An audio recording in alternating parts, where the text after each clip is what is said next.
Last week we studied the question that Thomas asked Jesus in John chapter 14 and verse 5, and reviewed a little bit there all the things that happened that night that Jesus was betrayed. Of course, the only thing that happened that night that the disciples expected was the Passover meal. They made those preparations, and so they expected to sit down with Jesus and have another Passover like they had all of their lives, and that was the only thing that happened. Jesus, of course, had been telling them that they were going to Jerusalem and he was going to die and be raised. That never registered with them. And as he introduced to them what we did just a few moments ago, to eat this bread and drink this cup, remembering my death, I don't know what they thought about that or understood about that. Of course, the same night, Jesus washed their feet, including Judas's feet, before he went out. And at some point in that, I suppose that when Jesus talked about the kingdom, not eating this until the kingdom, that may be what got them stirred up and thinking about who's going to be the greatest in the kingdom. Oh yeah, the kingdom's coming and I'm going to be greatest. And so this was a chaotic night for the disciples. And of course, knowing as we do what was on Jesus' heart, they did nothing to offer him comfort. At the end of John chapter 13, Jesus reminds them, you're all going to betray me.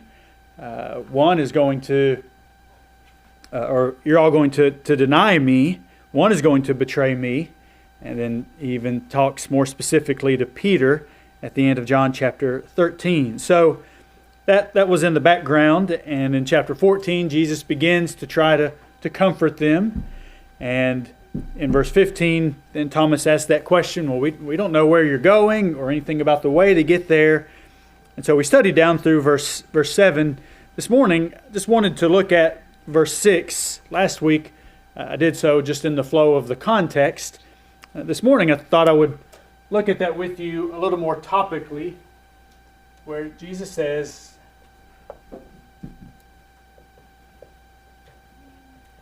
I am the way, the truth, and the life.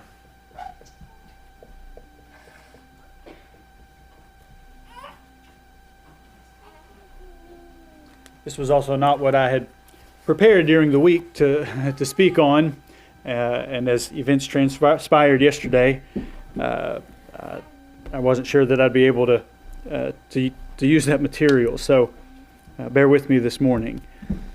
So in verse 6 is a part of Jesus' answer to where he's going and the way there. Remember, Jesus says, I am the way, the truth, and the life. No one comes to the Father but by me. Of course, when Jesus said the way, he meant that there is one way. And sometimes people describe a worldview. They say, what is your worldview? What is the way that you view the world, just life? What's your big picture approach to your life and your decisions and your outlook? And here in this one verse, wouldn't be the only verse, but this would be one pretty good summary. If you're thinking about what your worldview is, what's your view of all things, this would be a good summary of that. That Jesus is the way, the truth, and the life, and that when he says the way, what that means is that there is just one way. Look with me at Luke chapter 13, verses 22 and 23.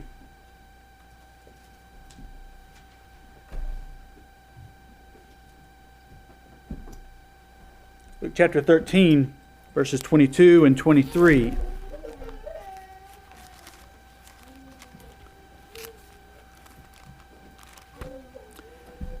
As he went through the cities and villages, teaching and journeying toward Jerusalem, then one said to him, Lord, are there few who are saved? What aroused that question? I don't know. But the question was asked, and he said to them, strive to enter through the narrow gate, for many, I say to you, will seek to enter and will not be able. And of course, more well known is Matthew chapter 7, verses 13 and 14. This is just one case, I'm sure of many cases, where Jesus gave some of the same teachings on a different occasion. Luke 13 is not what's called the Sermon on the Mount, but Jesus used the same lesson there that he taught here in Matthew 7, 13 and 14. Enter by the narrow gate, for wide is the gate and broad is the way that leads to destruction, and there are many who go in by it, because narrow is the gate and difficult is the way that leads to life, and there are few who find it. So Jesus is here emphasizing there is just one way. And then later, here in John 14, he explains more specifically that I am that way. While that's controversial in our society, think for a minute of the comfort and the relief that comes with knowing that there is just one way. While there are certain times and occasions where we like to have lots of choices, lots of options, and we get to choose the one we want or we prefer, aren't there other occasions where it's nice to know I don't have to make a lot of decisions. I don't have to know all the ins and outs of what's better or worse, or better in some ways and not as good in other ways. Are there not times where it's better to just have one choice so that your mind can focus on doing that or even on some other decisions, and that's just not something that you have to be overwhelmed with, trying to analyze, trying to decide. You already know what it is, and you can just focus there. There is great comfort and relief in knowing that there is just one way. Now, of course, there are many. Only the Lord knows the population and whether the number's growing or shrinking. Sometimes it seems the voices are louder. But there are those who would say, well, there's not really any way. There is no way because nobody's going anywhere. We're just here, and that's all that we know. We just know that we're here, and we're not going somewhere. We're just here. In Psalm 14 and verse 1, the psalmist says, the fool has said in his heart, there is no God. And whether that was an expression of what we call atheism, completely denying the existence of God, or whether that was just the idea that, well, there's no God who's watching over us and just ignoring him. Maybe I don't know for sure. But either way, of course, is foolish. There is one way, and that was just as true then as it is now. In John chapter 14 and verse 5, the question that Thomas asked on that occasion is, in its context, makes him different. But there are many people today that is as far as they get. There are people who spend their life saying, well, what is the way? Or we don't know, he was speaking to Jesus, where you're going. But there are people who would look at themselves and say, well, I don't know where I'm going, and how can I know the way? All of life is just a big blur, and it's dominated by uncertainty. And the conclusion that some people reach for some amount of time is that, well, I don't know, and how can I know? And there are people, sadly, who they spend decades of their life, and that's as far as they get. They get stuck there. Now we might think, well, Satan would never get me to deny that there is no way and that this life is just a dead end. But he can. And the way that he might get us there is, in the meantime, if he could convince us that there are many ways, that there are many legitimate ways, and they're all equally valid, they're all equally beneficial. They're just different, but they're equally important. Look at Colossians chapter 2.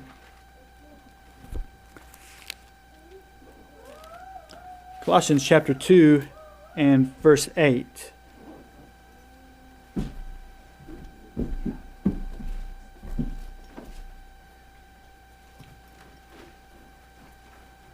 Colossians chapter 2 and verse 8.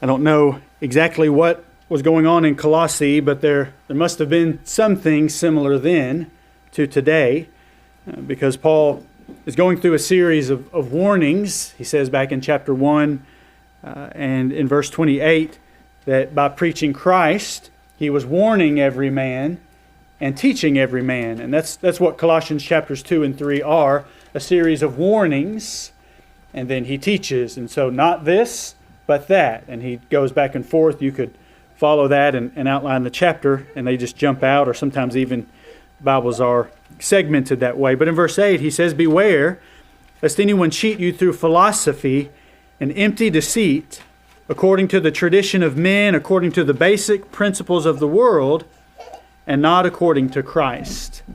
So I don't know what it was in Colossae, what the specific philosophy was, and what principles of the world, but there are people who would do that today. They might draw some principle from nature or just from life and say, well, look, there's many different kinds of food and there's many different kinds of flowers. So why would we say that there is just one way? God made diversity. And so man can draw some principles by observation and misapply them. And what Paul is saying here is that that's just empty deceit, and it's philosophy. So some people try that for a while. But if you think about trying to go through life experimenting with, well, maybe this is the way. Well, I'm kind of tired of that way, so I'm going to try a different way. And not just a different food, a different way of eating, but your whole life, the whole way that you view what your goal and your purpose is in your marriage, in your family, in your career, and in the daily decisions that you make. If you're constantly experimenting and trying a different way, you're eventually hitting dead ends as you experiment with this way and that way. And so after a series of dead ends, some people might spend their whole life trying, experimenting, but eventually, after trying many ways and hitting many dead ends, that's how I would suggest that Satan can get you and even can get me to just deny it all. That becomes then the choice is, if I realize or am frustrated by the realization there are not many ways that are all equally valid, well then what are the alternatives? The alternatives are to either deny there is any way that any of it matters, or to recognize there is one way. And that's what Jesus, of course, is pointing out in John chapter 14, verse 6. He tries to simplify it for all of us. We can go through life and experiment with many ways and see how it works out if I decide to approach my life from the idea that there's really not any way. But Jesus tries to make it simple for us. I am the way. When he says, I am the truth, he is, again, of course, pointing out that there is one truth. Really, that's the nature of truth. It's almost redundant to say that there is one truth. The nature of something that is true typically would mean that is all that is true. But if there are some exceptions to that, we don't have to get into philosophy. We can just go to Ephesians chapter 4, verses 4 through 6, where Paul lists the 7 ones. And here he's not giving a list of the most important truths, but he's just giving a summary of some of the most basic, some of the most fundamental truths. Like Hebrews 5 talks about the milk of the word and the meat of the word. Well, here the 7 ones, there's one body and one spirit, even as you are called, and one hope of your calling, one Lord, one faith, one baptism, one God and Father of all, who is above all and in all and through you all. This is a summary of the first principles of reality, first principles of truth. Now again, there's other things. Well, what about resurrection and judgment? There are other things, of course, equally important. This is just a summary. But again, think about the great comfort and the great relief that comes from learning and understanding that there is one God and Father, And there is one who is called the Son, or who is the Lord. There's one who is the Spirit. And then on that foundation, understanding what has been said and what has been done by each of them for my benefit and for your benefit. I don't even know that I can describe all of the decisions that you and I don't have to even consider, because we know there is one truth, one God, one Father, Son, and Spirit. All these extremely brilliant people who are investigating the universe and trying to pick up sound waves that would give some hint to the origins of the universe. Our society, and I suppose societies all over the world, spending billions of dollars and billions of hours researching questions that they don't have an answer to, questions that they wouldn't even have to ask if they learned and would consider and be willing to accept that there is one Father and Lord and Spirit. The same is true with one faith. There is one faith. That's the message. That's not just belief in Jesus, but Paul preached the faith, Galatians chapter 1, verse 23. And so again, that simplifies it for us. There's lots of things we do have to learn and try to figure out as we go through life. But when we know, when we understand the reason to believe that there is one faith, well, then I don't have to travel the world and talk to the guru up sitting cross-legged on the top of the Himalayan mountains and see what I learned from him and compare that to what I learned in some Eastern temple. I don't have to experiment and try all of that. I already know that there is the truth.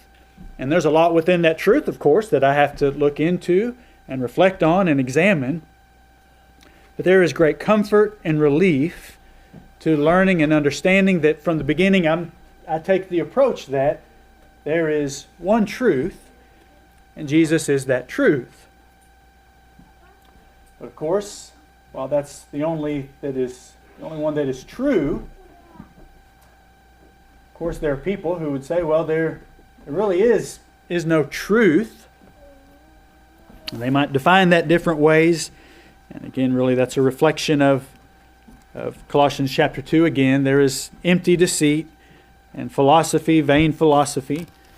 But in Romans chapter 1, verse 18, I believe the root of all the different approaches and claims and ideas that people make, it comes down to this. Romans 1, verse 18, the wrath of God is revealed from heaven against all ungodliness and unrighteousness of men who suppress the truth in unrighteousness. This is what everybody has to do who denies that there is universal truth. They have to suppress the truth.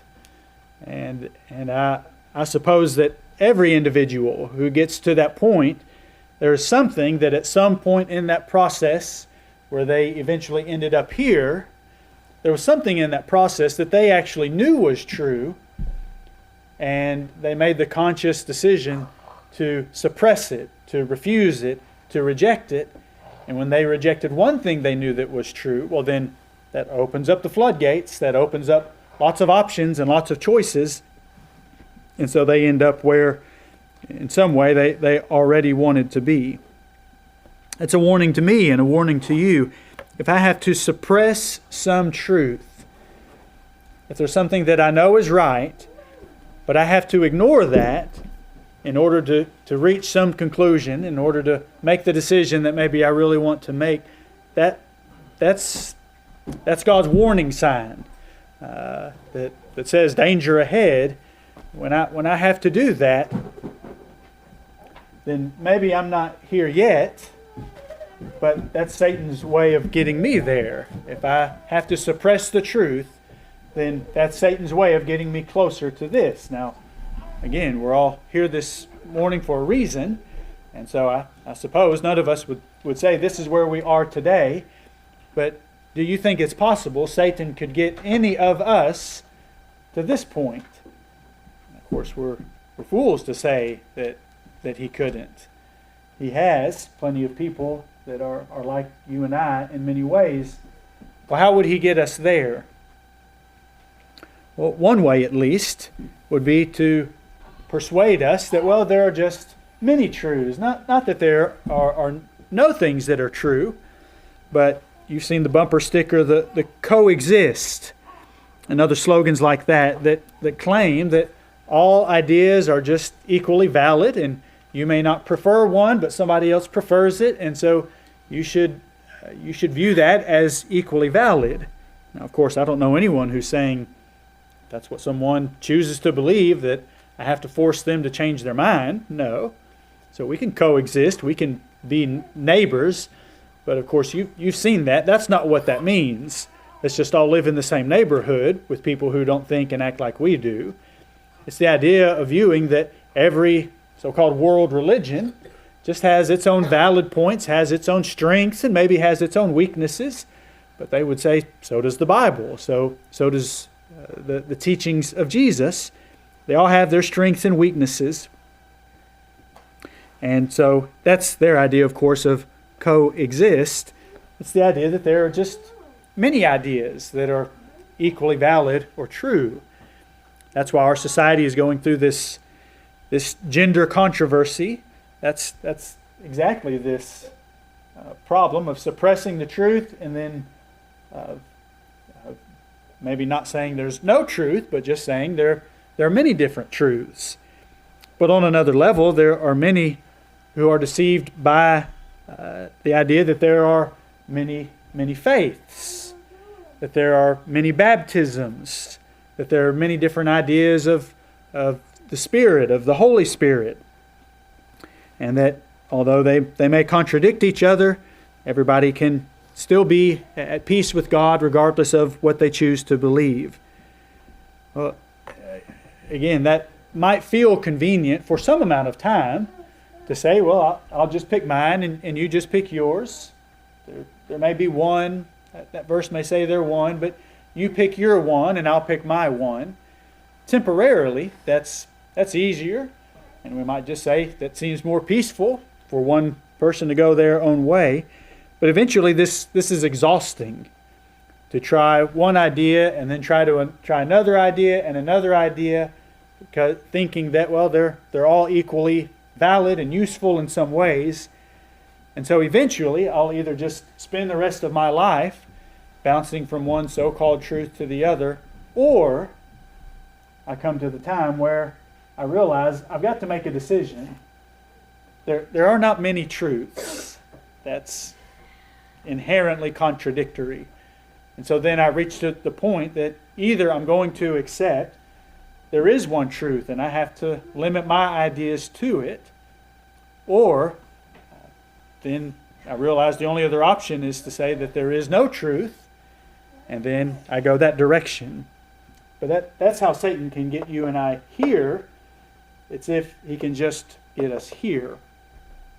And so God is trying to simplify it for us. Jesus tries to simplify it for us. If we will learn and understand I am the truth, then we have plenty of other, that we have a firm foundation to build on. And then last, when Jesus said, of course, that I am the life, this point is that there's just one. There's one source of life and there is one offer of life. And Jesus came to this earth to make that available to all men, to every creature on the face of all of the earth.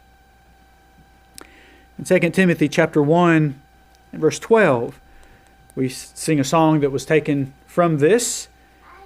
For this reason I also suffer these things, nevertheless I am not ashamed, for I know whom I have believed, and am persuaded that he is able to keep what I have committed to him until that day. Hold fast the pattern of sound words which you have heard from me. And so there's some element in this verse of the way and the truth. He talks about whom I have believed and that of which he is persuaded. But then here where he says that God is able to keep what I have committed to him until that day. Here this is Paul's expression of confidence. And of course there's a difference in confidence and arrogance. That's not what he's promoting. That's not what he is here. But again, isn't there great comfort and relief that I can go throughout my life with the understanding that not just am I alive now, but that there is a source for life, as opposed to the idea that life came from non-life, commonly just accepted in our society. There is great comfort and relief, and there are various occasions in life and seasons in life when there is great comfort to know that there is one life, there is one source for life, and then there is one offer for life. With that boundary, then again, there are many ideas I don't have to chase and consider and pursue and weigh and experiment with. I can know there is one source of life and there is one offer of life. Well, I don't know that anybody, well, that's not true. There's always someone who believes something. And I've heard, not spent a great time reading, there are people who say, well, we don't even really exist. We're all kind of a mirage and a hallucination. And so there are people who would even say their life is not even real and true. But ultimately, that's the conclusion you have to reach without these other two. If there is really no way and there is really no truth, then you can't escape the conclusion that there really is no life, at least in the sense of no distinct value. There's no distinct value in life. I've talked to people since I moved here when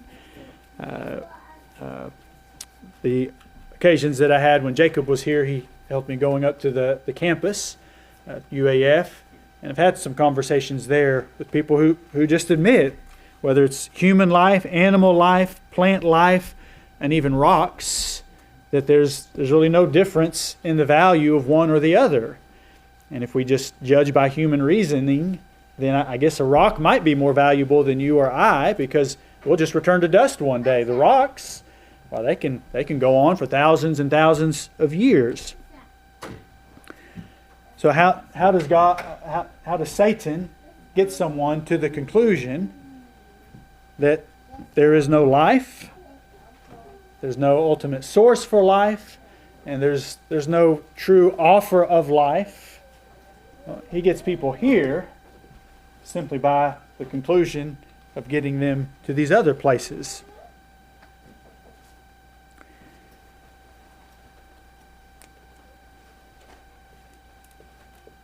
How could he get someone from here, from the idea of one life, to the idea just of no real life? Well, again, it would usually not be over the course of one day. It would be over the course of time, of someone considering if there are many ways and there are many truths, well then maybe there's many different sources of life. Maybe there's many different hopes of life. And so you can find people speculating or offering that. But ultimately, this thinking leads to depression and hopelessness and pointlessness to try to experiment with many different sources of life. And someone might consider that because some professor that they respect threw the idea out.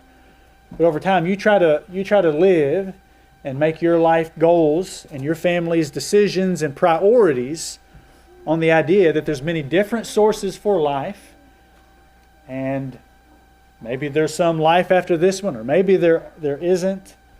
You have nothing to build on. You're constantly going one way or another, and so eventually, I suppose most people eventually will realize that doesn't work. I have to make a decision. There is either one source of life or there isn't any source of life. And so since life exists by an accident, then I exist by an accident.